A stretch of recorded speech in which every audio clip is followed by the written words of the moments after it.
Harish Rao, ABVP Vikarabad జిల్లా convener. అయితే గత 10 సంవత్సరాలుగా మనకు కేసీఆర్ పాలన ఉండే. కేసీఆర్ పాలన పోయి మనకు కాంగ్రెస్ పాలనలో మనకు విద్యార్థులకు మంచి జరుగుతుందని మనం అనుకున్నాం. గత ప్రభుత్వం విద్యార్థులకు మొండి చేయి చూపెట్టి విద్యార్థులకు అసలు పట్టించుకోవడానికి లేదు.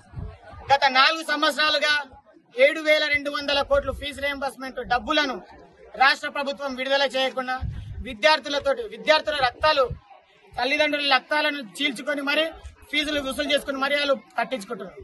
అదే విధంగా గవర్నమెంట్ ఏమో ఫీజు రియంబర్స్ విడుదల చేస్తున్నారు. విద్యార్థులు ఎక్కడ వెళ్ళాలి?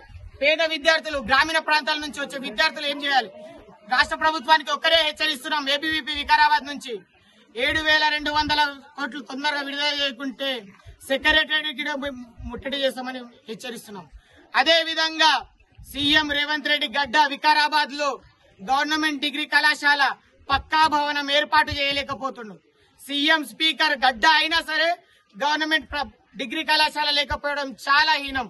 సీఎం రేవంత్ రెడ్డి గారు ఈరోజు కోజికి వస్తున్నారు. మీరు ఒక శుభవార్తతో రండి, విద్యార్థులందరూ మీ వెంట ఉంటారు.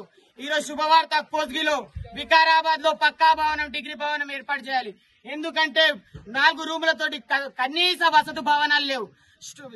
ఉపాధ్యాయులు అందరూ చెట్లలో కూర్చుంటారు. గవర్నమెంట్ టీచర్స్ చెట్ల కింద కూర్చుంటారు. Vikarabad head quarter, Telangana CM గడ్డ. వికారాబాద్ అంటారు కదా విద్యార్థుల గడ్డ అని. వికారాబాద్ విద్యార్థుల గడ్డ అని అంటారు కదా. అది నిరూపించుకోవాల్సిన సమయం వచ్చింది. విద్యార్థులందరూ కలిసి మీకు ఓటేసిర్రు. ఈరోజు ఓటేస్తే మీరు అధికారంలో వచ్చారు. మీరు గిట గది ప్రభుత్వం తీరు మాకు మొండి చేయి చూపెట్టకుండా పెండింగ్ లో ఉన్న 7,200 కోట్లు తొందరలో విడుదల చేసి మాకందరికి శుభవార్త చేయాలి. అదే విధంగా వికారాబాద్ గవర్నమెంట్ డిగ్రీ కళాశాల పక్కా భవనం ఏర్పాటు చేయాలి. మీ కోజ్గిలో ఏ విధంగా అయితే గవర్నమెంట్ డిగ్రీ కళాశాల ఉంది, తాండూరులో ఏ విధంగా ఉందో వికారాబాద్ లో విధంగా ఉంది. లేకపోతే ఒక ఉద్యమం చేస్తాం. తెలంగాణ ఉద్యమంలో వికారాబాద్ పాత్ర ఏందో మీకు అందరికీ తెలుసు. ఆ విధంగా వికారాబాద్ గడ్డలో గవర్నమెంట్ డిగ్రీ కళాశాల కోసం కూడా మేము పోరాడుతాం అని హెచ్చరిస్తున్నాం. ఈరోజు మీరు శుభవార్త చెప్పాలి.